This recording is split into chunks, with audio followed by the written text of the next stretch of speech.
जी हाँ, सभी को नमस्कार। नासोला नॉलेज यूट्यूब चैनल में आप सभी का स्वागत है। दोस्तों, मॉर्निंग धूपबत्ती के आज के इस वीडियो में हम लेकर आए हैं एनिमल हस्बेंड्री से संबंधित 198 क्वेश्चनों की सीरीज, जिसमें हम कवर करेंगे सबसे पहले पशु जनगणना 2019 और कृषि और पशुपालन से संबंधित महत्वपूर्ण क्वेश्चन। ओके, तो स्टार्ट करते हैं क्वेश्चन नंबर 1। इस बार कौन सी पशु जनगणना की गई? इस बार यानी कि जो भी पिछली बार हुई है, लास्ट हुई है, वो कौन सी थी दोस्तों? वो थी 20वीं पशु जनगणना। कौन सी थी? 20वीं पशु जनगणना। नेक्स्ट, और कब हुई थी? 2019 में। नेक्स्ट, पशु गणना 2019 कब शुरू हुई थी? दोस्तों, ये शुरू हुई है 27 जनवरी 2019 को। 27 जनवरी 2019 को 20वीं पशु जनगणना की स्टार्टिंग हुई थी गिनती करना। नेक्स्ट, इस पशु गणना में किस चीज़ का पहली बार इस्तेमाल हुआ? यानी कि ऐसी कौन सी चीज़ है जिसका पहली बार इस्तेमाल किया गया?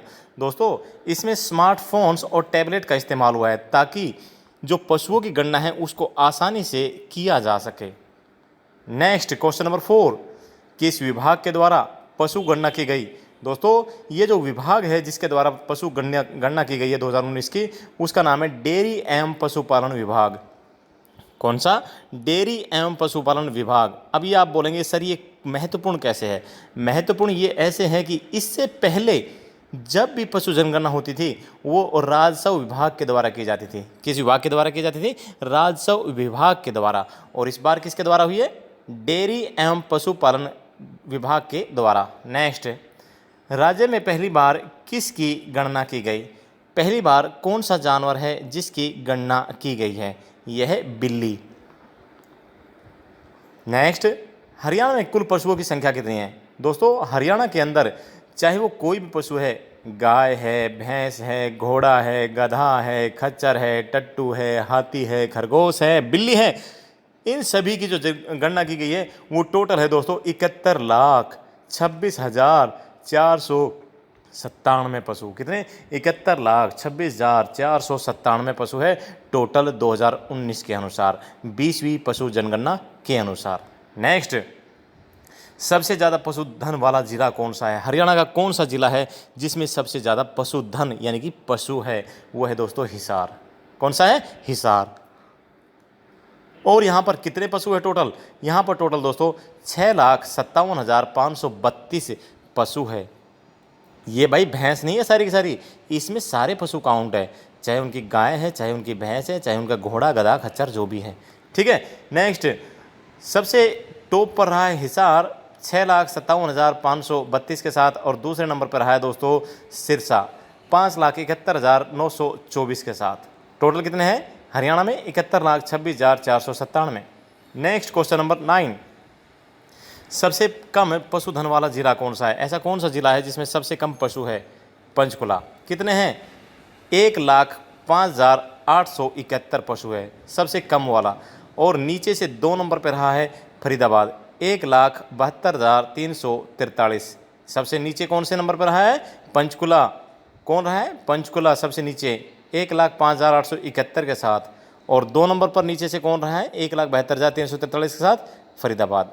वही सबसे टॉप पर रहा है हिसार, और सेकंड नंबर पर कौन रहा है? सिरसा।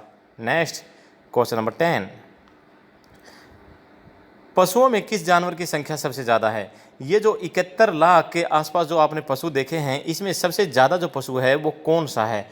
दोस्तों, भैंस है। भैंस 71 लाख में से 43 लाख से ज़्यादा तो क्या है? भैंस है हरियाणा में। कितनी है? 43,76,644।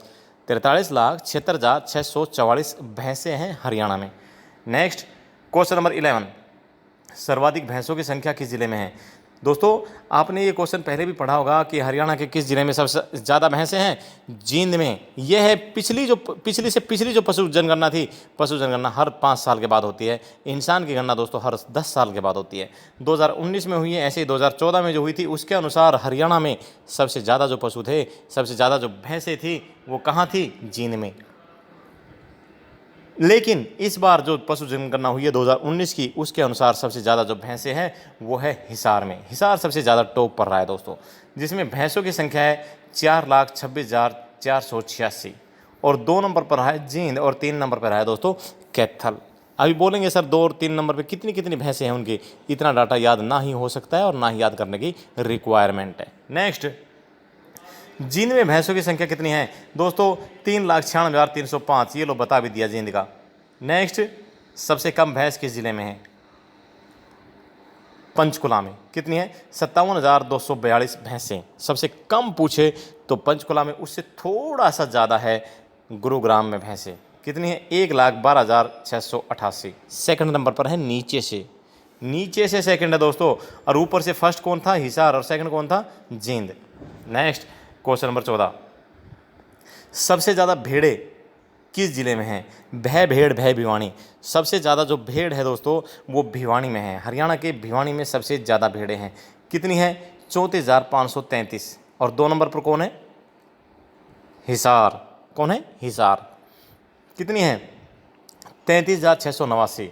ओके, नेक्स्ट, सबसे कम भेड़ों किस ज़िले में हैं दोस्तों? सबसे कम जो भेड़ है वो किस ज़िले में है? वो है गुरुग्राम में, 3,207। और उससे थोड़ा सा ज़्यादा नीचे से सेकंड नंबर पर है फरीदाबाद, 3,721 भेड़। नेक्स्ट, क्वेश्चन नंबर 16, सबसे ज़्यादा बकरियों वाला ज़िला कौन सा है? हरियाणा का ऐसा कौन सा ज़िला है जिसमें सबसे ज़्यादा बकरियां हैं? दोस्तों सबसे ज़्यादा बकरियों वाला जो ज़िला है वो है सिरसा। कौन सा है? सिरसा। सिरसा में 47,609 बकरियां हैं। और उससे दूसरे नंबर पर है दोस्तों महेंद्रगढ़, 45,967। नेक्स्ट, सबसे कम बकरियों वाला ज़िला कौन सा है हरियाणा का? हरियाणा का ऐसा कौन सा ज़िला है दोस्त जो कि सबसे कम बकरियां वहां पर पाई जाती है? दोस्तों वो है पानीपत। पानीपत में मात्र 4,595 बकरियां है। और नीचे से दूसरे नंबर पर है यमुनानगर, 6,043 बकरियों के साथ। और सबसे टॉप पर कौन था? सबसे ज़्यादा वाला सिरसा। 2 नंबर पर कौन था? महेंद्रगढ़ ऊपर से। और सबसे नीचे कौन है? पानीपत। और नीचे से दूसरा नंबर कौन सा है? यमुनानगर। क्वेश्चन नंबर 18, सबसे ज़्यादा घोड़ों वाला ज़िला कौन सा है? हरियाणा का ऐसा कौन सा ज़िला है जिसमें सबसे ज़्यादा घोड़े हैं? इसका जवाब देने से पहले मैं आपको एक छोटी सी कमाल की बात जरूर कहना चाहता हूँ। किसी ने बड़े कमाल की बात कही है कि असफलता और सफलता दोनों ही अवस्थाओं में लोग तुम्हारी बातें करेंगे। क्यों करेंगे भाई? चाहे आप सफल हो चाहे आप असफल हो, दोनों ही अवस्थाओं में लोग तुम्हारी बातें करेंगे, सफल होने पर प्रेरणा के रूप में और असफल होने पर सीख के रूप में। ठीक है दोस्तों, ओके, तो इस क्वेश्चन को भी कवर कर लेते हैं। सबसे ज़्यादा घोड़ों वाला ज़िला कौन सा है? हरियाणा में किस ज़िले में सबसे ज़्यादा घोड़े पाए जाते हैं? दोस्तों यह है गुरुग्राम। गुरुग्राम में 2019 की जनगणना के अनुसार 710 घोड़े हैं। और ऊपर से दूसरे नंबर पर कौन है? करनाल, 677 घोड़ों के साथ। नेक्स्ट, सबसे कम घोड़ों वाला ज़िला कौन सा है? सबसे कम घोड़ों वाला दोस्तों ज़िला है पंचकुला, 100 घोड़े। और नीचे से दूसरे नंबर पर है फरीदाबाद, 112 घोड़े। नेक्स्ट, क्वेश्चन नंबर 20, सबसे ज़्यादा ऊँटों वाला ज़िला कौन सा है? हरियाणा का ऐसा कौन सा ज़िला है जिसमें सबसे ज़्यादा ऊँट पाए जाते हैं? सिरसा है, 1289 ऊँट हैं 2019 के अनुसार। और दोस्तों दूसरे नंबर पर है भिवानी, 1001 ऊँट। नेक्स्ट, सबसे कम ऊँटों वाला ज़िला कौन सा है? हरियाणा का ऐसा कौन सा ज़िला है जिसमें सबसे कम ऊँट है? दोस्तों ये 3 ज़िले हैं जिसमें सबसे कम है, या कहें बिल्कुल ही नहीं है, शून्य है। ये कौन कौन से हैं? अंबाला, कुरुक्षेत्र और सोनीपत। कौन कौन से? अंबाला, कुरुक्षेत्र और सोनीपत। इन तीनों में बिल्कुल ही शून्य है, कोई भी ऊँट यहाँ पर नहीं है। नेक्स्ट, क्वेश्चन नंबर 22, सबसे ज़्यादा सुअर वाला ज़िला कौन सा है? हरियाणा का कौन सा ज़िला है जिसमें सबसे ज़्यादा सुअर है? दोस्तों ये हरियाणा पुलिस एग्जाम में ऑलरेडी ये क्वेश्चन पूछा जा चुका है 2018 में। सबसे ज़्यादा सुअर उसमें जो भिवानी में बताए गए थे, लेकिन 2019 की जो पशु जनगणना हुई है उसके अनुसार सबसे ज़्यादा सुअर जो है सोनीपत में है। कितने हैं? 12,399। सबसे ज़्यादा सुअर कहाँ है? सोनीपत में। नेक्स्ट, सबसे कम सुअर वाला ज़िला कौन सा है? हरियाणा का कौन सा ज़िला है जिसमें सबसे कम सुअर है? मेवात है। कितने हैं? 701। नेक्स्ट, सबसे ज़्यादा गधों वाला ज़िला कौन सा है? हरियाणा का कौन सा ज़िला है जिसमें सबसे ज़्यादा गधे पाए जाते हैं?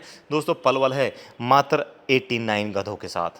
और दूसरे नंबर पर दोस्तों ऊपर से टॉप दूसरे नंबर पर है गुरुग्राम, 88 गधों के साथ। नेक्स्ट, सबसे कम गधों वाला ज़िला कौन सा है? दोस्तों अंबाला है, 3 गधे हैं वहाँ पर। ठीक है, देखिए जो पशु जनगणना होती है उनके अनुसार ये बात हजम होने वाली तो है नहीं कि पूरे अम्बाला में 3 ही गधे हों, लेकिन जो आंकड़े लिख दिए सो लिख दिए भाई डॉक्यूमेंट के अंदर, अब यही चलेंगे अगले 5 साल तक, ठीक है। लेकिन क्या आप मान सकते हैं कि वहाँ पे कोई गधा ही नहीं होगा? हैं भाई, वहाँ पे बहुत सारे गधे होंगे। क्या वहाँ पे कुम्हार लोग नहीं हैं? क्या खच्चर गाड़ी से काम नहीं होता है? होता है, बहुत गधे हमें मिलेंगे।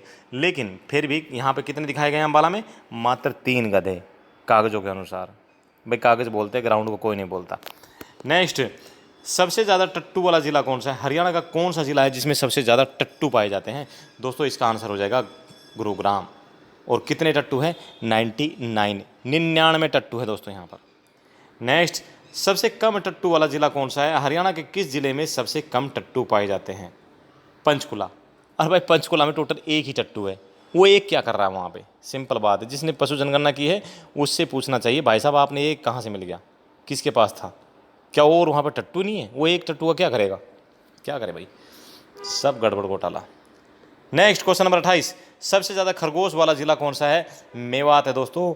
यहाँ पर कितने खरगोश हैं? 1963। मेवात में सबसे ज़्यादा खरगोश है 1963। नेक्स्ट क्वेश्चन नंबर 29, सबसे कम खरगोश वाला ज़िला कौन सा है? यमुनानगर। यमुनानगर में सबसे कम खरगोश है। मान जाएंगे कितने हैं? 13। क्या ये बात आपको हजम होती है? मुझे तो नहीं हजम होती। यमुनानगर में जब कलेसर वन्यजीव अभ्यारण्य है इतना बड़ा, तो क्या वहाँ पर 13 ही खरगोश होंगे? भाई कम से कम तो 500-700 तो इसी वन्यजीव अभ्यारण्य के अंदर होंगे, ठीक है। जंगल है पूरा इलाका, और जंगलों में तो खरगोश रहते ही हैं, ठीक है। लेकिन क्या करें। नेक्स्ट, सबसे ज़्यादा कुत्तों वाला ज़िला कौन सा है? गुरुग्राम। 8,248 कुत्ते हैं। और 2 नंबर पर दोस्तों भिवानी है 6,148 कुत्तों के साथ। नेक्स्ट, सबसे कम कुत्तों वाला ज़िला कौन सा है? हरियाणा के किस ज़िले में सबसे कम कुत्ते पाए जाते हैं? मेवात में हैं। 2019 के अनुसार कितने हैं? मात्र 256। दोस्तों एक बात और कहना चाहूँगा मैं, सफलता यानी सक्सेस की सबसे खास बात है कि वो मेहनत करने वालों पर फिदा हो जाती हैं। सफलता की सबसे खासियत यही है कि जो मेहनत करेगा उसके ऊपर वो फिदा हो जाती है दिल और जान से। तो मेहनत कीजिए, परिणाम की यानी कि जो फल की इच्छा मत कीजिए, फल बहुत अच्छा मिलेगा। मेहनत करेंगे फल अच्छा मिलेगा। नेक्स्ट, सबसे ज़्यादा हाथी वाला ज़िला कौन सा है? हरियाणा के किस ज़िले में सबसे ज़्यादा हाथी है? देखो 2 ही ज़िले हैं जिनके अंदर हाथी है, एक तो यमुनानगर है, इसमें 4 है, और कुरुक्षेत्र है, उसमें 1 है। टोटल हरियाणा में 5 ही हाथी है। ओके जी। नेक्स्ट, सबसे ज़्यादा खच्चर वाला ज़िला कौन सा है? देखिए दोस्तों, सह सोनीपत, सह सुअर हो गया था, उसके बाद भय भिवानी, भय भेड़ हो गया था ज़्यादा में, और ख खच्चर, झ झज्जर। तो भाई झज्जर में सबसे ज़्यादा खच्चर है। एक ट्रिक के तौर पे याद कर सकते हैं आप इसको, ठीक है। तो कितने हैं? 330 खच्चर है झज्जर में सबसे ज़्यादा हरियाणा के। और सबसे कम खच्चर वाला ज़िला कौन सा है? पानीपत है दोस्तों। 22 खच्चर है यहाँ पे। मात्र कितने हैं? 22 खच्चर है। नेक्स्ट, हरियाणा में कुल कितनी गौशालाएं हैं? हरियाणा में गौशालाओं की कितनी संख्या है दोस्तों? ये है 615 गौशालाएं। नेक्स्ट क्वेश्चन नंबर 36, हरियाणा में कितनी गौशालाएं पंजीकृत है यानी कि रजिस्टर्ड है? 546। क्वेश्चन नंबर 37, हरियाणा की प्रथम गौशाला कब स्थापित की गई? भाई जो पहली गौशाला है वो कब स्थापित की गई ये पूछा है दोस्तों। रेवाड़ी में 24 दिसंबर 1878 को। कहाँ? रेवाड़ी में 24 दिसंबर 1878 को स्वामी दयानंद सरस्वती जी के द्वारा। नेक्स्ट, हरियाणा की पहली गौशाला कहाँ स्थापित की गई थी? रेवाड़ी में की गई थी, ऑलरेडी आपको बता दिया है। ओके जी। क्वेश्चन नंबर 39, हरियाणा में किस नस्ल की भैंस सर्वाधिक पाई जाती है? दोस्तों काला सोना बोला जाता है इसको, मुर्रा नस्ल की भैंस। मुर्रा नस्ल की भैंस हरियाणा में सबसे ज़्यादा पाई जाती है, जिसे काला सोना बोला जाता है। क्वेश्चन नंबर 40, मुर्रा भैंस नस्ल की भैंस का उत्पत्ति स्थल क्या है यानी कि किस स्थान से उसकी उत्पत्ति हुई है? दोस्तों ये है पाकिस्तान का। कौन सा? मानतेन गोमरी ज़िला। मानतेन गोमरी ज़िला पाकिस्तान, ये मुर्रा नस्ल की भैंस का उत्पत्ति स्थल माना जाता है। नेक्स्ट क्वेश्चन नंबर 41, मुर्रा भैंस का स्थानीय नाम क्या है? दोस्तों खुंडी बोला जाता है। मुर्रा भैंस को क्या बोला जाता है? खुंडी, ठीक है। स्थानीय नाम है। कैसे है? इसके जो सींग होते हैं वो छोटे होते हैं पहली बात, और दूसरे मुड़े हुए होते हैं, गोल मुड़ जाते हैं अपने आप घूम के, ठीक है। इसी वजह से इसको खुंडी बोला जाता है। नेक्स्ट, मुर्रा भैंस का उपनाम क्या है? दोस्तों काला सोना बोलते हैं, एशियन ट्रैक्टर बोला जाता है इसे, काला सोना, एशियन ट्रैक्टर, ठीक है। नेक्स्ट, एशियन ट्रैक्टर की संज्ञा किसे दी गई है? मुर्रा भैंस को। क्वेश्चन नंबर 44, मुर्रा भैंस से तैयार किया गया क्लोन, भाई इस क्लोन का नाम है सच गौरव।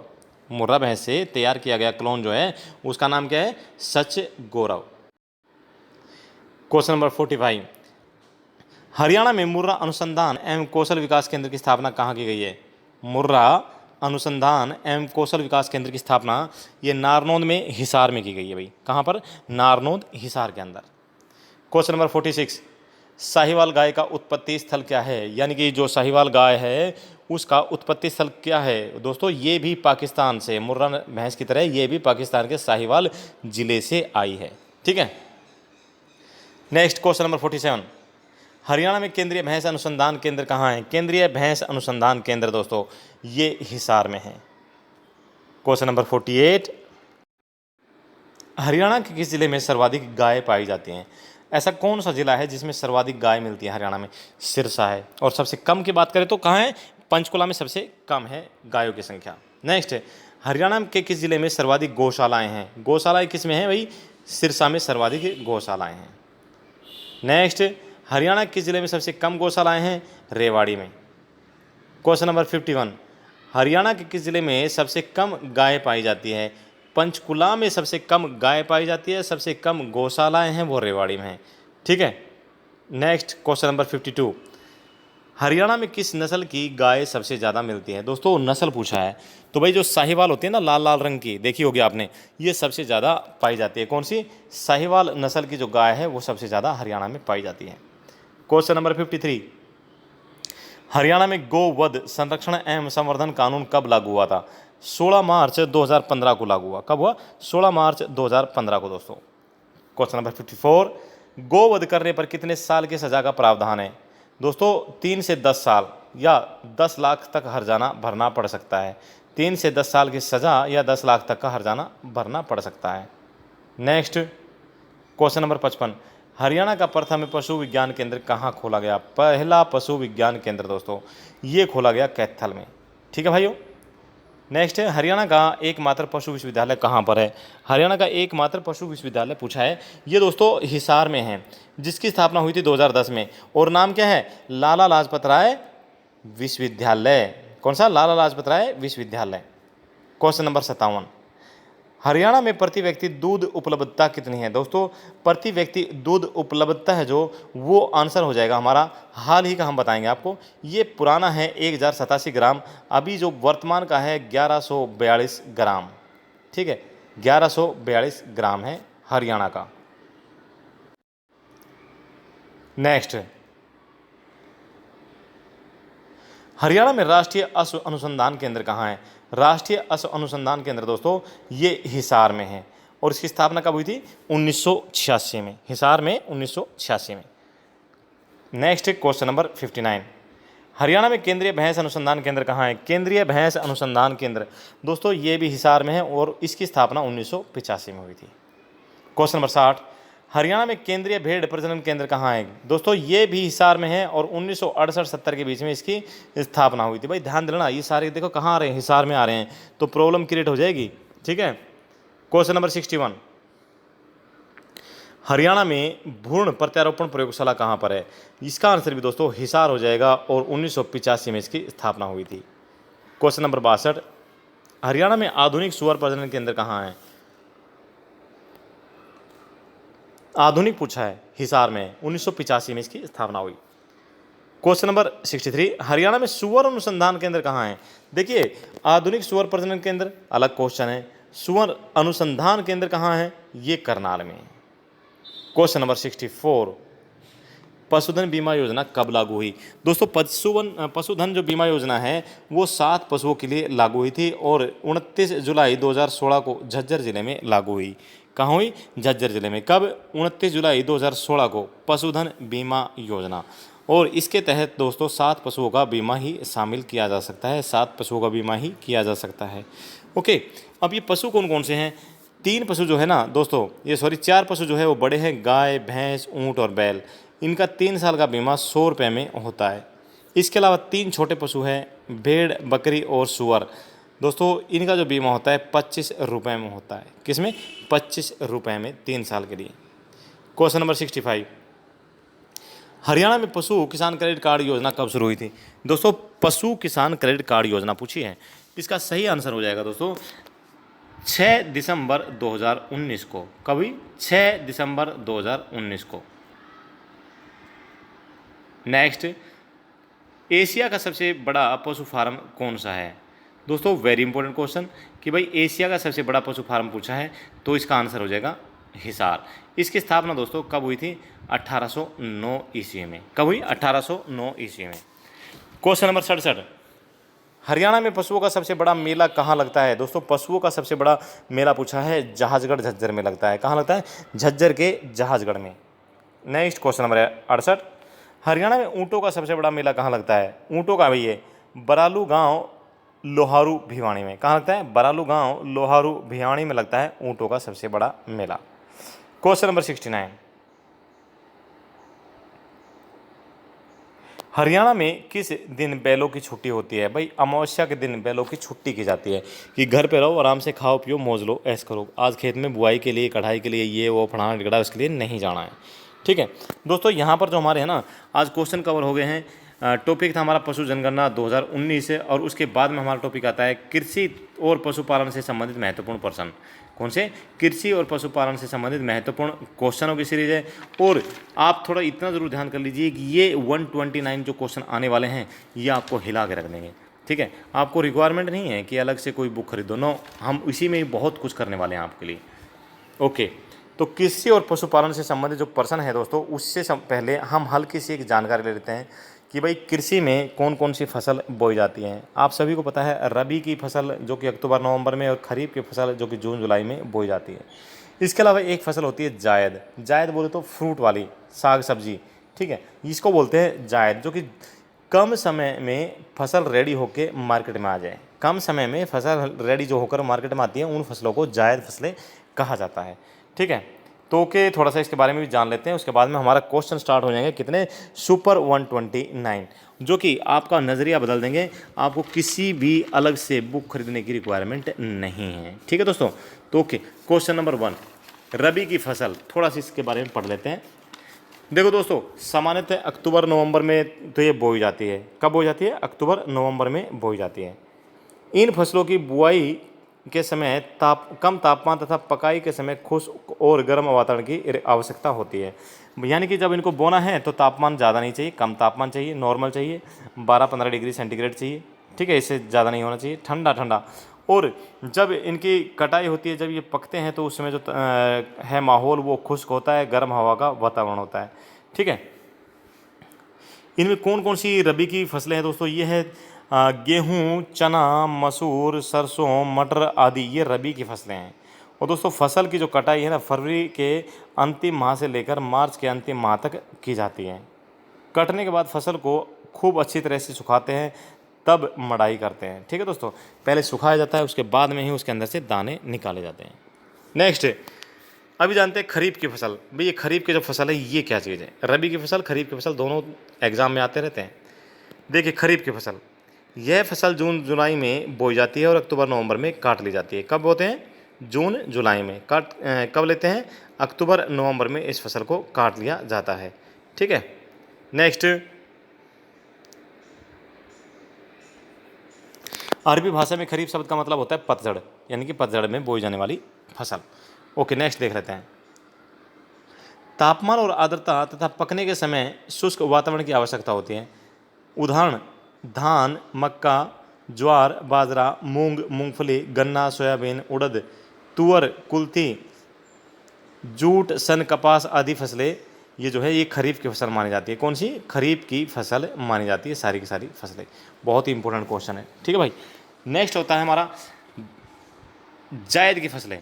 अब ये जायद की फसलें कौन कौन सी हैं, इनके बारे में थोड़ा सा जान लेते हैं दोस्तों। इस वर्ग में फसलों में तेज गर्मी और शुष्क हवाएं सहन करने की अच्छी क्षमता होती है। ये जो फसल होती है दोस्तों, इनके अंदर तेज गर्मी और जो शुष्क हवा बिल्कुल जिसमें ह्यूमिडिटी होती नहीं है, उसको सहन करने की इनके अंदर बहुत ज़्यादा क्षमता होती है। किनमें? जायद फसलों में। भाई ये मार्च अप्रैल में बोई जाती है। और इनमें कौन कौन सी चीज़ बोते हैं? भाई तरबूज, ककड़ी, खीरा, खरबूजा इसी समय में बोए जाते हैं। ठीक है दोस्तों, नेक्स्ट क्वेश्चन नंबर 2, हरियाणा में किस फसल को स्थानीय भाषा में आषाढ़ी कहा जाता है? ऐसी कौन सी फसल है जिसे स्थानीय भाषा में आषाढ़ी कहा जाता है? दोस्तों रबी की फसल को, किसको? रबी की फसल को आषाढ़ी फसल कहा जाता है। नेक्स्ट है, हरियाणा में किस फसल को स्थानीय भाषा में सावनी कहा जाता है? यानी कि सावनी फसल कहा जाता है। ये कहा जाता है खरीफ की फसल को। ओके, नेक्स्ट क्वेश्चन नंबर 4, निर्धन की गाय किसे कहा जाता है? बकरी को। निर्धन की गाय किसे कहा जाता है? बकरी को कहा जाता है। मैं एक बार फिर रिपीट करना चाहूँगा, जितने भी आपके एग्जाम आ रहे हैं ना, मैं बोलता हूँ कि हर एग्जाम में कृषि और पशुपालन से संबंधित क्वेश्चन पूछे ही जाते हैं, ठीक है। और जो हमारा अगला वीडियो आएगा दोस्तों, अगला जो वीडियो आएगा उसके अंदर हम चाय, कॉफ़ी, मसाले, सब्जियों, विभिन्न जीवों, इनके गुण सूत्र, गर्भकाल, ये वो बहुत कुछ लेके आने वाले हैं। इसके लिए आपको अलग से बुक की रिक्वायरमेंट नहीं होगी खरीदने की। ओके, नेक्स्ट क्वेश्चन नंबर 5, दूध में पानी की मिलावट को किस यंत्र से ज्ञात करते हैं? दोस्तों दूध में पानी की जो मिलावट की जाती है, अक्सर आप देखते हैं भाई दूधिया मिला देते हैं, तो उसको लैक्टोमीटर की मदद से, किसकी मदद से? लैक्टोमीटर की मदद से इसको ज्ञात किया जा सकता है कि भाई इसमें पानी मिलाया है या नहीं मिलाया है। नेक्स्ट, मनोरंजन के लिए पाले जाने वाली मुर्गी की नस्ल कौन सी है? दोस्तों देसी जो मुर्गियाँ होती है ना, ये मनोरंजन के लिए पाली जाती है। और आपको सबको पता है कि इनकी लड़ाइयाँ भी करवाई जाती है, इनको रनिंग भी करवाई जाती है, अलग अलग तरह के खेल खिलाए जाते हैं इन मुर्गियों की मदद से, ठीक है। नेक्स्ट, गाय की देसी नस्ल कौन सी है? गाय की देसी नस्ल कौन सी है? जवाब दीजिए। ओके, देख लिया आपने आंसर, जर्सी। कौन सी है? जर्सी जो नस्ल है दोस्तों, गाय की देसी नस्ल है। क्वेश्चन नंबर 8, भदावरी भैंस के दूध में कितने प्रतिशत वसा होती है? भाई जो भदावरी भैंस होती है ना, उसके दूध में वसा पूछिए, फैट पूछिए, कितना परसेंटेज होती है? दोस्तों मैं फिर बोल रहा हूँ, बहुत ही महत्वपूर्ण क्वेश्चन है, ठीक है। आपको अलग से बुक खरीदने की, अलग से पढ़ने की, अलग से पढ़ाने वाले की जरूरत नहीं है, वो हम सब कुछ आपको करा रहे हैं। तो भाई इसके दूध में जो फैट होती है, वसा होती है, वो 13% होती है। नेक्स्ट, पशुओं की नस्ल को किस विधि द्वारा सुधारा जा सकता है? भाई नस्ल अगर सुधारनी है मान लो, तो उसको किस विधि द्वारा? यह कृत्रिम गर्भाधान के द्वारा, कृत्रिम गर्भाधान के द्वारा पशुओं की नस्ल को सुधारा जा सकता है। नेक्स्ट क्वेश्चन, भारतीय गाय का वैज्ञानिक नाम क्या है? दोस्तों भारतीय गाय का जो वैज्ञानिक नाम है बोस इंडिकस। क्या नाम है? बोस इंडिकस के नाम से इसे जानते हैं। क्वेश्चन नंबर 11, भैंस का वैज्ञानिक नाम क्या है? दोस्तों भैंस का जो वैज्ञानिक नाम है दोस्तों, वो है बुबेलस बुबेलिस। क्या नाम है? बुबेलस बुबेलिस। दोस्तों ये जितने भी साइंटिफिक नेम है ना, इनके लिए एक अलग से हम टॉपिक लेके आने वाले हैं, और अगला ही वीडियो जो होगा हमारा, वो साइंटिफिक नेम से संबंधित होगा, अलग अलग चीज़ों के, जैसे कि फल, चाय, कॉफ़ी, मसाला, सब्जी, जानवर आदि, इनके जो साइंटिफिक नेम है वो सब आपको याद कराए जाएंगे। नेक्स्ट, भैंस के किस नस्ल में के सींग हंसिया के आकार के होते हैं? हंसिया जो होते हैं ना, इसके आकार के होते हैं भैंस के सींग। वो कौन सी भैंस है, कौन सी भैंस की नस्ल है? तो ये होती है महसाणा। महसाणा की जो भैंस है दोस्तों, इसकी जो सींग है वो कैसे होते हैं? हंसिया के आकार के। नेक्स्ट, साहिवाल गाय को अन्य क्या नाम से जाना जाता है? दोस्तों साहिवाल गाय जो है, इसको अन्य जो नाम है मोंटगोमरी के नाम से जाना जाता है। क्या नाम से? मोंटगोमरी के नाम से जाना जाता है। ओके दोस्तों, देखो लहरों का सुकून तो सभी को पसंद है, जानते हैं ना आप। किसी ने बड़े कमाल की बात कही है कि लहरों का सुकून तो सभी को पसंद है, लेकिन तूफानों में किश्ती निकालने का मज़ा ही कुछ और होता है। समझे आप? हाँ जी, बिल्कुल समझ गए, क्योंकि आज के समय में जो आप अपनी किश्ती चला रहे हैं, तूफानों के अंदर ही चला रहे हैं। जितने भी आगामी एग्ज़ाम्स हैं वो आने वाले सर के ऊपर बैठे हैं, तो ये इससे बड़ा तूफान कोई हो नहीं सकता, और आपसे बड़ा जो मांझी कोई हो नहीं सकता। वेरी गुड, मेहनत करते रहिए। क्वेश्चन नंबर 14, पशुओं का तापक्रम शरीर के किस भाग से मापा जाता है? भाई देखो, जब डॉक्टर हमारा टेम्परेचर मापता है तो क्या करता है? थर्मामीटर हमारी आंख में लगा देता है या जीभ के नीचे दबा देता है। तो ये कार्रवाई जो है पशुओं का जो तापक्रम है शरीर के किस भाग से मापते हैं? गुदा से मापा जाता है, ठीक है। नेक्स्ट, भारतीय कृषि अनुसंधान संस्थान की स्थापना कब और कहाँ हुई थी? भारतीय कृषि अनुसंधान संस्थान की स्थापना कब और कहाँ हुई? दोस्तों 1905 में हुई थी, बिहार में हुई थी। कहाँ हुई? बिहार में हुई, 1905 में हुई थी। क्वेश्चन नंबर 16, भारत में सर्वाधिक गेहूं उत्पादन करने वाला जिला यानी कि राज्य कौन सा है? उत्तर प्रदेश। भारत का सबसे ज़्यादा गेहूं उत्पादन करने वाला राज्य कौन सा है? उत्तर प्रदेश। अगर हम बात करें अपने हरियाणा की, हरियाणा में कौन सा जिला सबसे ज़्यादा गेहूं उत्पादन करता है? तो क्या आंसर हो जाएगा दोस्तों? सिरसा। क्वेश्चन नंबर 17, कुक्कड़ मुर्गी किसे कहते हैं? भाई कुक्कड़ मुर्गी कौन सी होती है? दोस्तों अंडा न देने वाली मुर्गी को कुक्कड़ मुर्गी कहा जाता है। जो मुर्गी अंडा नहीं देती है उसे क्या कहा जाता है? कुक्कड़ मुर्गी कहा जाता है। नेक्स्ट क्वेश्चन नंबर 18, मुर्गियों की सबसे घातक बीमारी कौन सी है? Very important question. मुर्गियों की सबसे घातक बीमारी कौन सी है? दोस्तों इस बीमारी का नाम क्या है? रानी खेत। क्या नाम है? रानी खेत है इसका। ठीक है। नेक्स्ट, अंडे में सर्वाधिक क्या पाया जाता है? भाई अंडे में क्या होता है?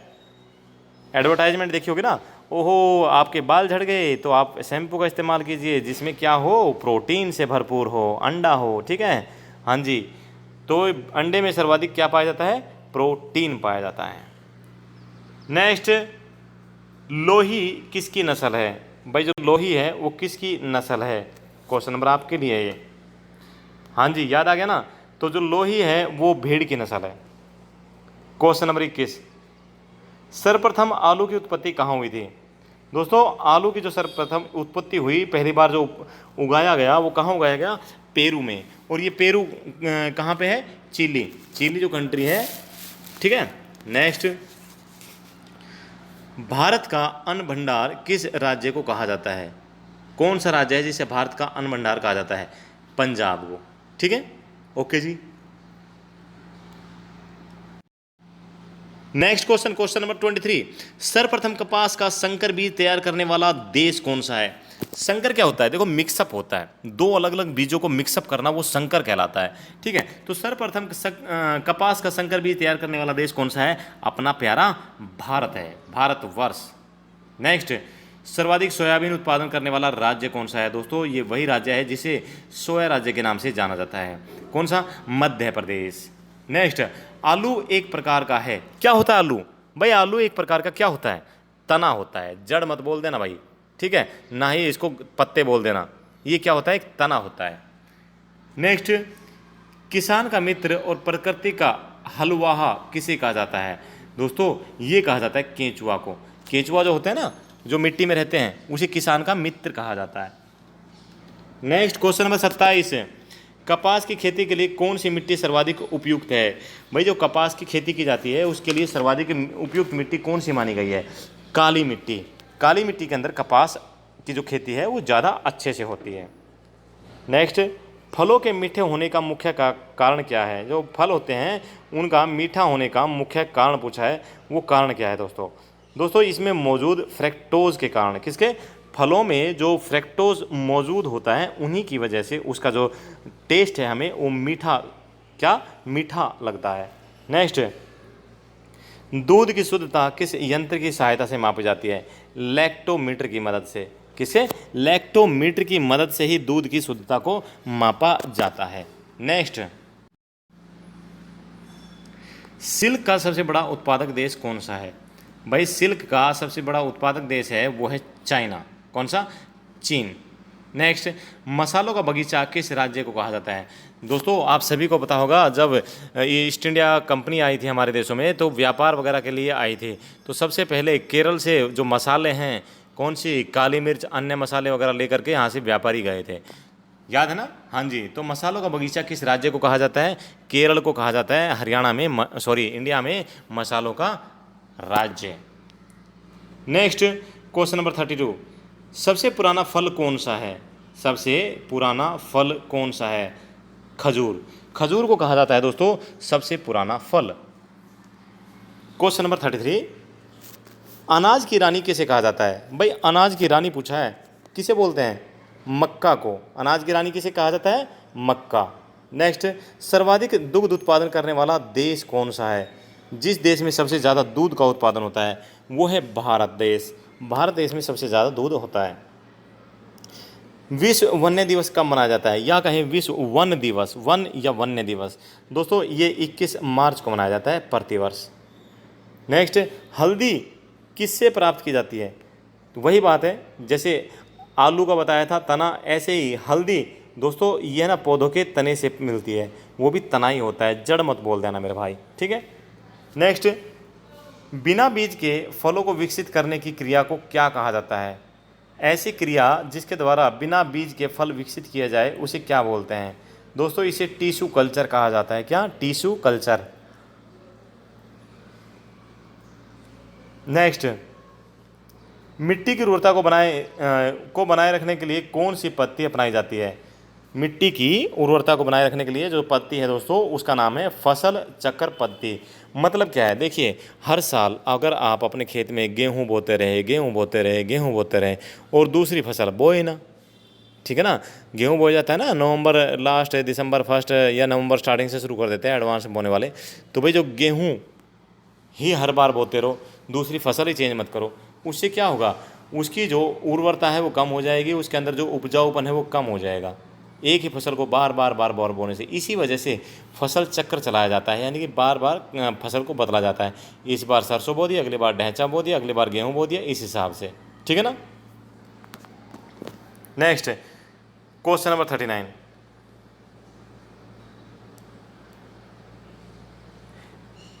पौधे की वृद्धि के लिए कितने आवश्यक तत्वों की आवश्यकता होती है? दोस्तों पौधे की वृद्धि के लिए जो आवश्यक तत्व है उनकी जो आवश्यकता है वो होते हैं 16। नेक्स्ट, नारियल का वानस्पतिक नाम क्या है? दोस्तों या कहें वैज्ञानिक नाम कहें या वानस्पतिक नाम कहें, इसका नाम हो जाता है कोकस न्यूसीफेरा, ठीक है। क्या नाम है? कोकस न्यूसीफेरा के नाम से जाना जाता है नारियल को। नेक्स्ट, केंद्रीय वन अनुसंधान संस्थान कहाँ पर है? केंद्रीय वन अनुसंधान संस्थान कहाँ पर है? दोस्तों इसका आंसर हो जाएगा देहरादून। कहाँ है? देहरादून में है। क्वेश्चन नंबर 42, देश का प्रथम केंद्रीय कृषि विश्वविद्यालय की स्थापना कब हुई? देश का पहला केंद्रीय कृषि विश्वविद्यालय दोस्तों 1993 में। नेक्स्ट, भारत में केंद्रीय औषधि शोध संस्थान कहाँ पर है? लखनऊ में है भारत में केंद्रीय औषधि शोध संस्थान। नेक्स्ट क्वेश्चन, फलों का राजा किसे कहा जाता है? आम को क्या कहा जाता है? फलों का राजा। और फलों की रानी क्या होती है? लीची, ठीक है। रानी कौन? लीची। और फलों का राजा कौन है? आम। नेक्स्ट क्वेश्चन नंबर 46, दलहनों का राजा किसे कहा जाता है? यानी कि दालों का राजा। दोस्तों दालों का जो राजा है ना वो कहा जाता है किसे? चना को।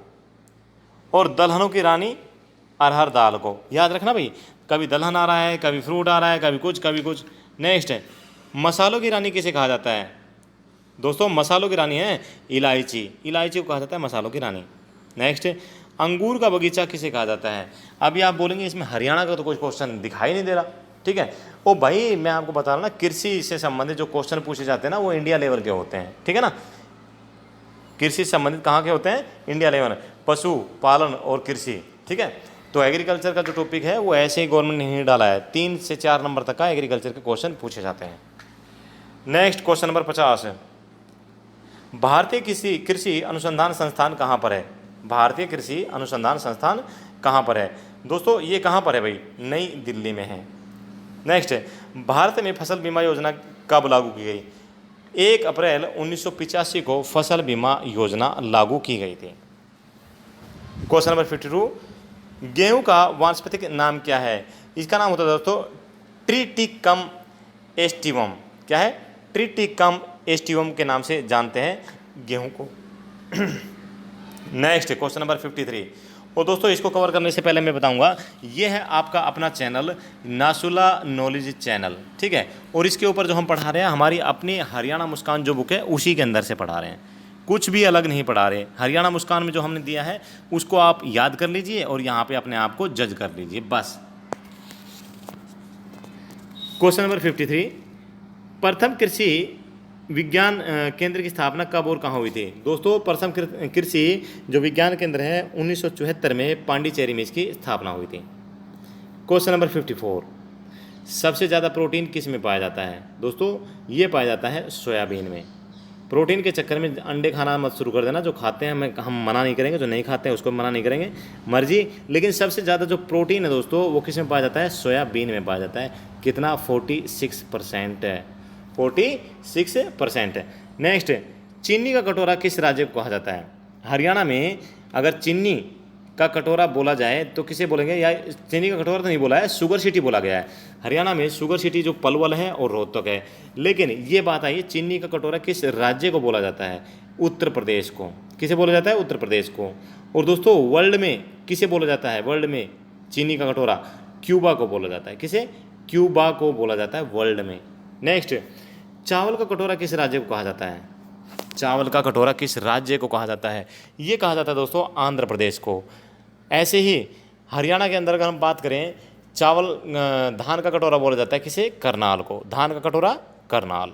नेक्स्ट क्वेश्चन, धान की डालियाँ किस राज्य को कहा जाता है? भाई धान की जो डालियाँ के नाम से कौन सा राज्य प्रसिद्ध है? ओके, ये है छत्तीसगढ़। कौन सा है? छत्तीसगढ़। नेक्स्ट, भारतीय दलहन अनुसंधान संस्थान कहाँ पर स्थित है? भारतीय दलहन अनुसंधान संस्थान कहाँ है? दोस्तों यूं के यूं क्वेश्चन उठाए जाएंगे इस बार एसएससी द्वारा। कहाँ से? आपकी अपनी पुस्तक हरियाणा मुस्कान के अंदर से देख लेना। फिर कहाँ है भाई ये? कानपुर में। कहाँ है?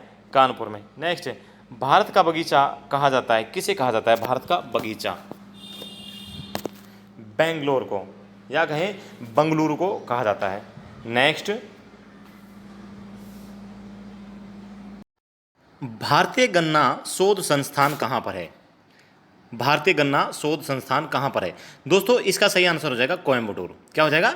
कोयम्बटूर में। नेक्स्ट क्वेश्चन, क्वेश्चन नंबर 61, गरीबों का मेवा कहा जाता है। भाई गरीबों का मेवा किसे कहा जाता है? ये कहा जाता है बेर को, या बैर। जो बेर लगते हैं ना झाड़ियों से, हाँ जी, वही मीठे मीठे लाल हो जाते हैं, ठीक है, तो इन्हें कहा जाता है गरीबों का मेवा। नेक्स्ट क्वेश्चन नंबर 62, राष्ट्रीय डेयरी विकास बोर्ड की स्थापना कब हुई? अभी ये क्वेश्चन सुनते ही आपका जो दिमाग है सीधा जाएगा कि बेंगलुरु में 1923 में। कब? बेंगलुरु में 1923 में। गलत। क्या पूछा है आपसे? राष्ट्रीय डेयरी विकास बोर्ड की स्थापना पूछी हमने, ठीक है। कहाँ हुई? गुजरात में। कब हुई? 16 जुलाई 1965 में, ठीक है। नेक्स्ट, और ये जो आप कर रहे हैं 1923, ये क्या था? NDRI, national dairy research institute, जिसकी स्थापना कहाँ हुई थी? बेंगलोर में 1923 में।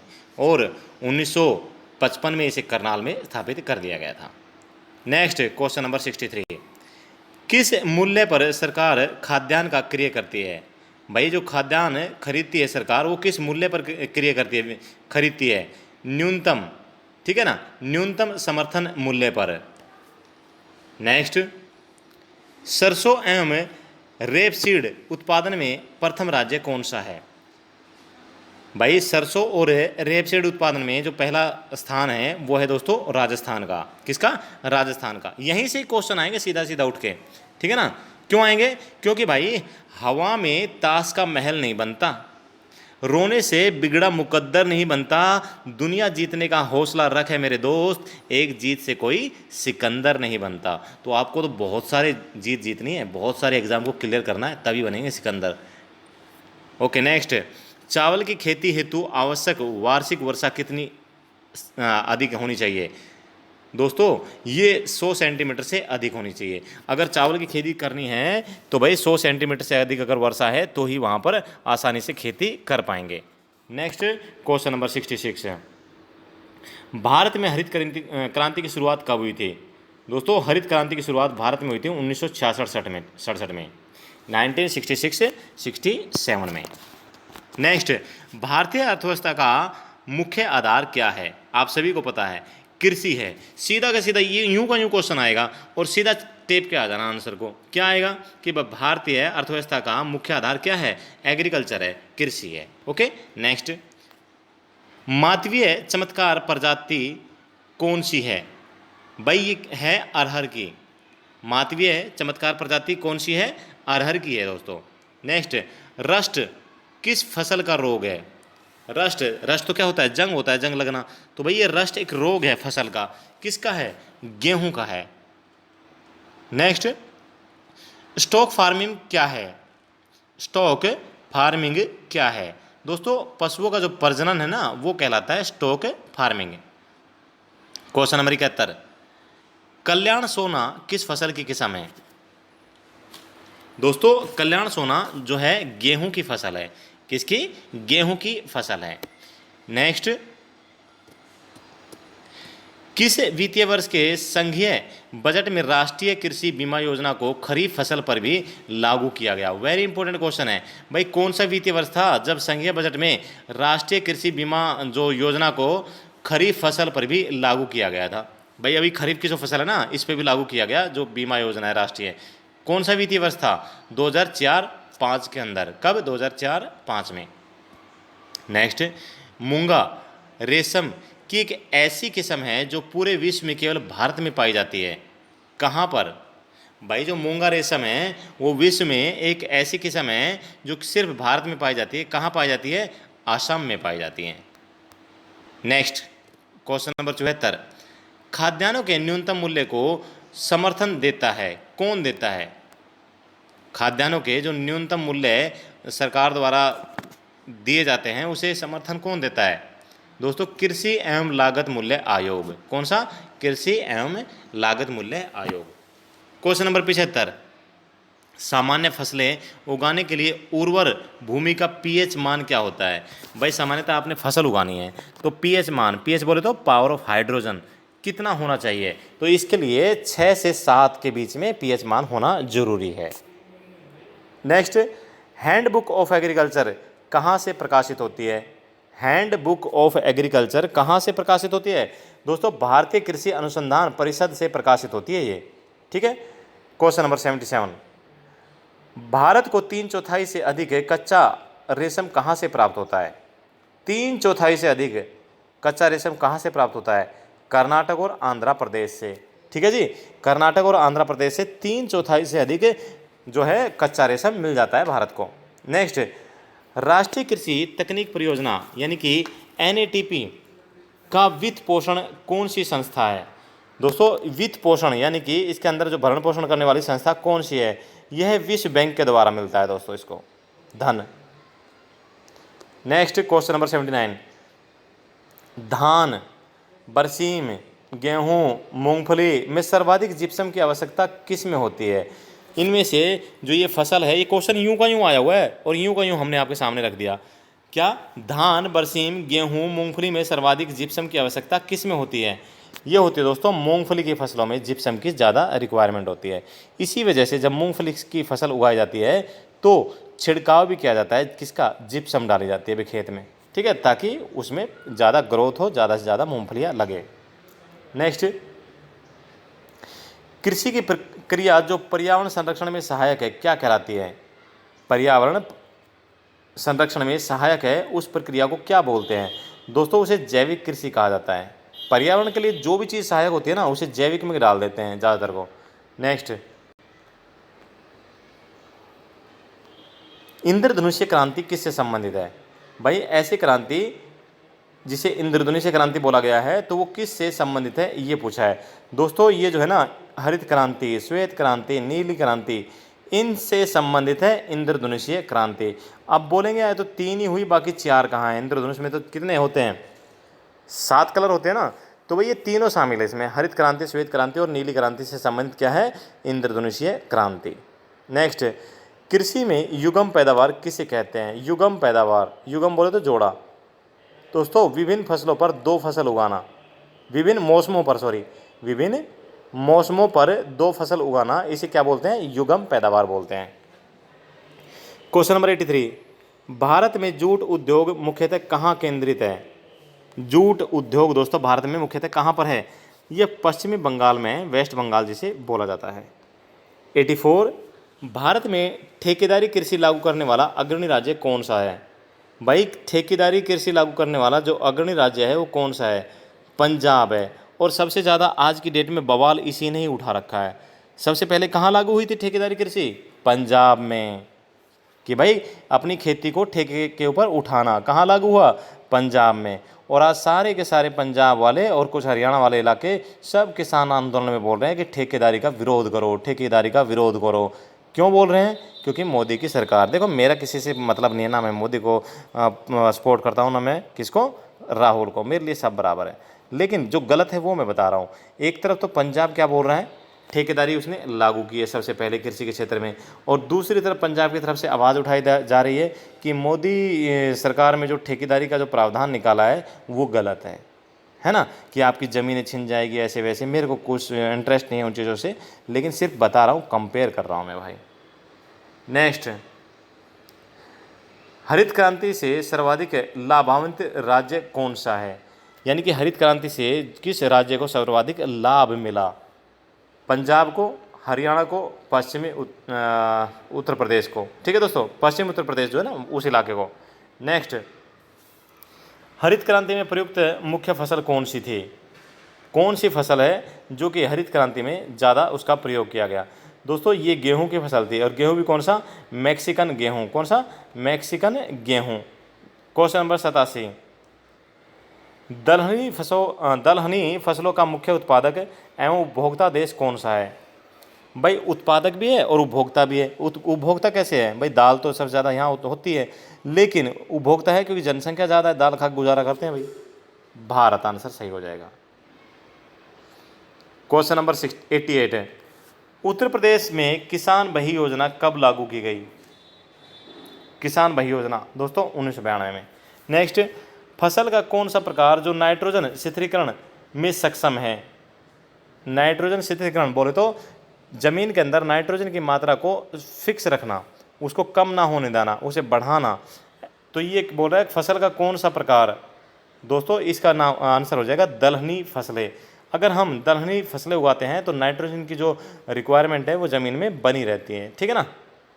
Next, question number 90, Yagya, Padma, Krishna किस अनाज की उन्नत किस्म है? कौन सा अनाज है जिसकी उन्नत किस्म है? कौन सी? यज्ञा, पद्मा, कृष्णा। दोस्तों धान की उन्नत किस्म माना गया है इसको। ओके। नेक्स्ट, राष्ट्रीय बागवानी परिषद की स्थापना कब हुई? भाई 1984 में हुई। राष्ट्रीय पूछा है, राष्ट्रीय बागवानी परिषद की स्थापना कब हुई? 1984 में। दोस्तों डॉक्टर MS स्वामीनाथन तत्कालीन सदस्य है। योजना आयोग भारत सरकार की अध्यक्षता में विनाशवान कृषि उत्पाद पर समूह की सिफारिशों के आधार पर की गई थी। ठीक है, किसने की थी? डॉक्टर MS स्वामीनाथन ने। Okay. Next question number 92, NAFED किससे संबंधित है? नेफेड, हाँ जी दोस्तों जो नेफेड है वो किससे संबंधित है? कृषि विपणन से। ये क्वेश्चन सारे के सारे रिपीटेड क्वेश्चन है दोस्तों, आए हुए हैं, वहाँ से उठा करके सेट किया है इनको। बस ये लग रहा होगा आपको ये पढ़ाया जा रहा है सर, पढ़ाया जा रहा है, मज़ा नहीं आ रहा। भाई मज़ा तब आएगा जब हम मेरे सब्सक्राइबर बढ़ जाएंगे और हम आपके सामने फेस टू फेस आएंगे। नेक्स्ट, सब्जी फसलों में के लिए कैसा बाजार है? सब्जी फसलों के लिए कैसा बाजार है? भाई सब्जी बोई जाती है तो उस फसलों के लिए कैसा बाजार है? यानी कि ये एक अति अल्पकालीन बाजार है, ये बाजार ज़्यादा समय नहीं चलता सब्जियों वाला, आप जानते हैं ना। हाँ जी।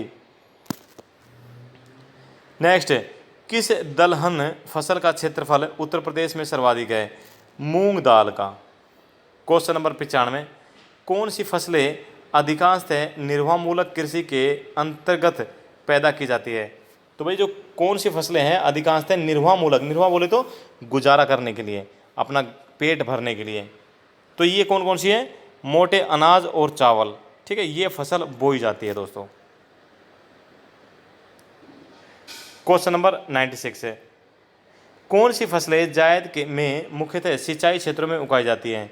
भाई सिंचाई क्षेत्रों में उगाई जाने वाली जो फसल है मूंग और उड़द। 97 क्वेश्चन नंबर, राष्ट्रीय हॉर्टिकल्चर मिशन किस पंचवर्षीय योजना के में आरंभ हुई? दोस्तों क्या क्वेश्चन डाला, जबरदस्त क्वेश्चन। क्या पूछा है? राष्ट्रीय हॉर्टिकल्चर मिशन किस पंचवर्षीय योजना में आरंभ हुई थी? दोस्तों ये लागू हुई थी 10वीं पंचवर्षीय योजना में। कब से कब थी? 2005 से 2006 के बीच में लागू हुई थी। ओके। अभी बात कर लेते हैं पंचवर्षीय योजनाओं की। तो कितनी पंचवर्षीय योजनाएं हुई हैं? टोटल 12 हुई है। 2012 से 2017 तक 12वीं पंचवर्षीय योजना है। दोस्तों कोई ना कोई पंचवर्षीय योजनाएं जो है ना किसी न किसी मॉडल पर आधारित है, उस बात को आप ध्यान रखेंगे। और ये जो आपकी अपनी हरियाणा मुस्कान पुस्तक है, इसमें हमने बहुत ही गहराई से इन चीज़ों को, इन टॉपिक्स को कवर कर दिया है। नेक्स्ट, विटीकल्चर किस के उत्पादन को कहते हैं? विटीकल्चर दोस्तों ये कहा जाता है अंगूर का उत्पादन जो होता है उसे। नेक्स्ट 99, धारणीय कृषि से क्या आशा है? धारणीय कृषि पूछा है दोस्तों, इससे क्या मतलब है? इसका मतलब है दोस्तों भूमि का इस प्रकार प्रयोग कि इसकी गुणवत्ता अक्षुण रहे। अक्षुण बोले तो बनी रहे। भाई भूमि का जो प्रयोग करना है वो इस प्रकार करना है ताकि इसकी जो गुणवत्ता है वो बनी रहे। क्वेश्चन नंबर 100, आम की कौन सी किस्म दशहरी और नीलम के क्रॉस से विकसित की गई है? भाई दशहरी और नीलम के क्रॉस यानी कि मिक्स करके बनाई गई है। कौन सी नस्ल? ये है दोस्तों आम्रपाली। आम्रपाली जो है दशहरी और नीलम दोनों से मिला करके बनाई गई है। क्वेश्चन नंबर 101, अरहर का जन्म स्थान कहाँ है? भारतवर्ष की है अरहर दोस्तों। किसकी है? भारत की है अरहर। नेक्स्ट क्वेश्चन नंबर 102, पूसा सुगंधित 5 सुगंधित किस्म किसकी है? दोस्तों ये जो किस्म है ये धान की किस्म है। किसकी है? धान की। मैं फिर बोल रहा हूँ आपको, 3 से 4 क्वेश्चन की लड़ाई है एग्रीकल्चर की, जो कि आने वाले 3-4 दिन में हम पूरी की पूरी एग्रीकल्चर फिनिश करेंगे।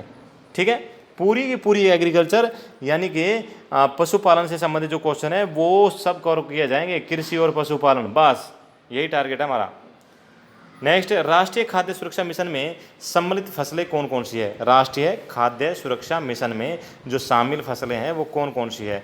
ये दोस्तों गेहूं, चावल और दालें। कौन कौन सी? गेहूं, चावल और दालें। नेक्स्ट क्वेश्चन नंबर 104, किस राज्य ने हरित गृह कृषि प्रारंभ की है? बताइए दोस्तों। पंजाब ने। किसने की है?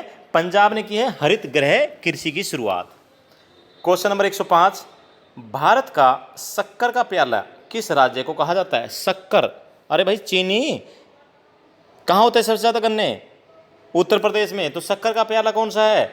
Uttar Pradesh. Next question number 106, और क्वेश्चन नंबर 106 को पढ़ने से पहले एक काम की बात आपको और बता देते हैं कि किसी ने बड़े कमाल की बात कही है कि, क्या कही है मेरे भाई?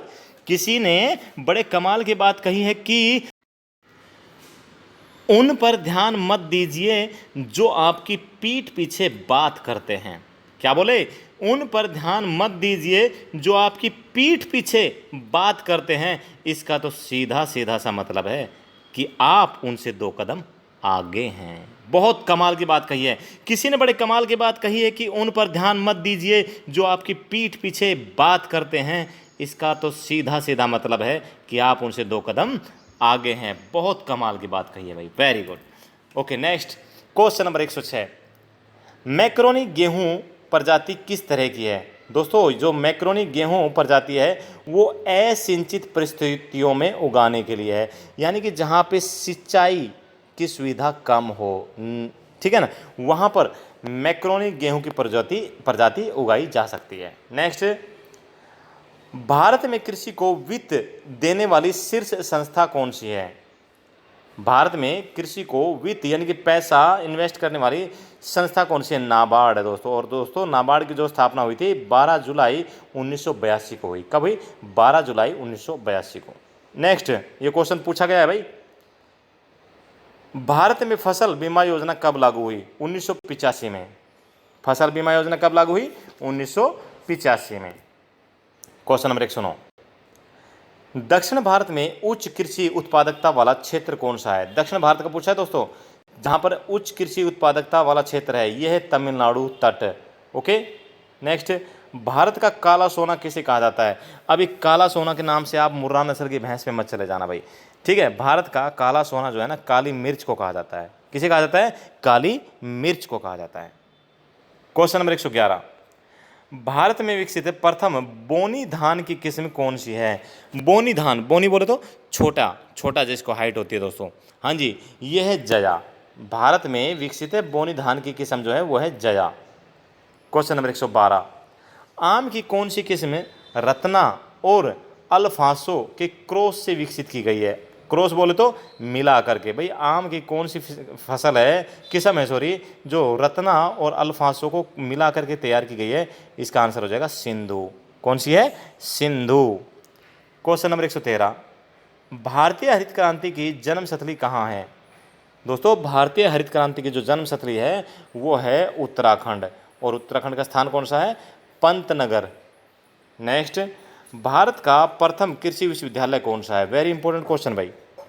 भारत का प्रथम कृषि विश्वविद्यालय कौन सा है? ये भी पंतनगर, उत्तराखंड इसका सही आंसर हो जाएगा। ठीक है, ओके। नेक्स्ट, रबी फसल की बुआई किस माह में की जाती है? रबी की जो फसल है उसकी जो बुआई है वो किस महीने में की जाती है? अक्टूबर नवंबर में। क्वेश्चन नंबर 116, कौशल किसकी उन्नत किस्म है? हाँ जी, किसकी उन्नत किस्म है? मूंगफली की। मूंगफली की उन्नत किस्म बताई गई है कौशल।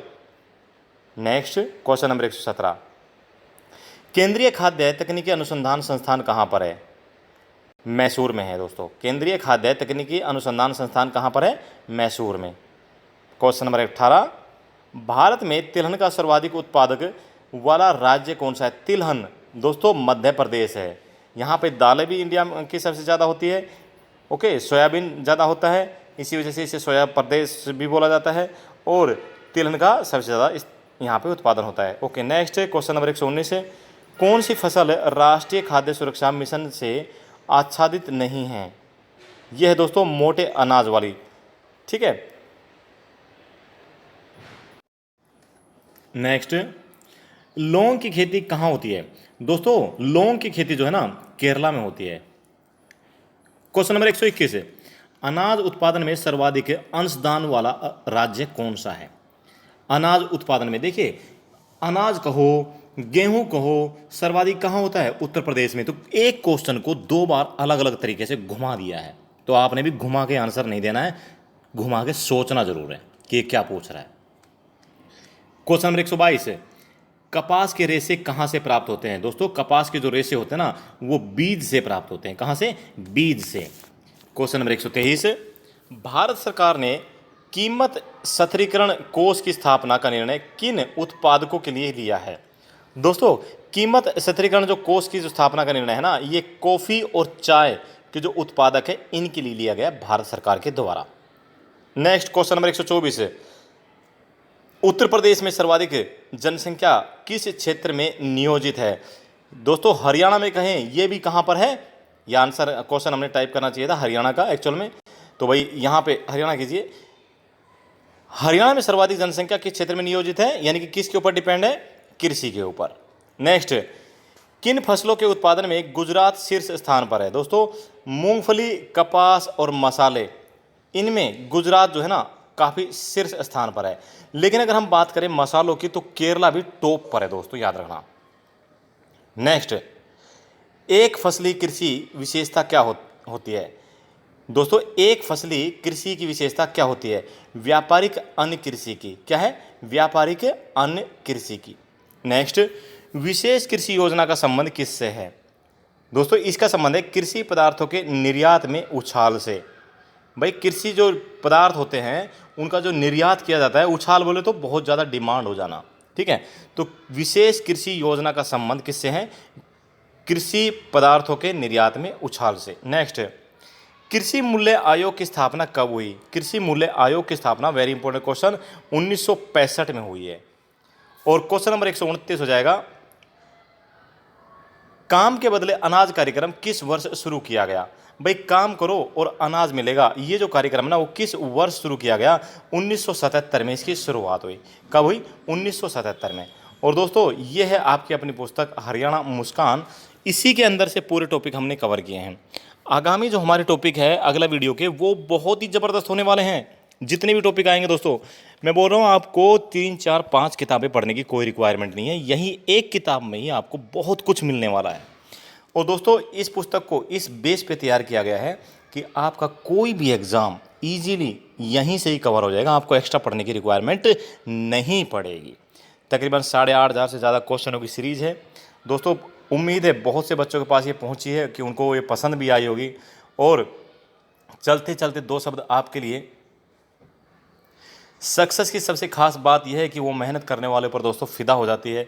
और दूसरा, ईश्वर का दिया कभी अल्प नहीं होता, जो टूट जाए वो संकल्प नहीं होता। क्या? ईश्वर का दिया कभी अल्प नहीं होता और जो टूट जाए वो संकल्प नहीं होता। हार को लक्ष्य से दूर ही रखना मेरे दोस्त, क्योंकि जीत का कोई विकल्प नहीं होता। एक ही विकल्प है, क्या? जीत। और उसके बदले आपको बोले कुछ दूसरा विकल्प चुन लो, नो नो नो, जीत का कोई विकल्प नहीं होता। ठीक है दोस्तों, ओके, थैंक यू। जय हिंद, जय भारत, वंदे मातरम। आपका दिन शुभ रहे, आप स्वस्थ रहें।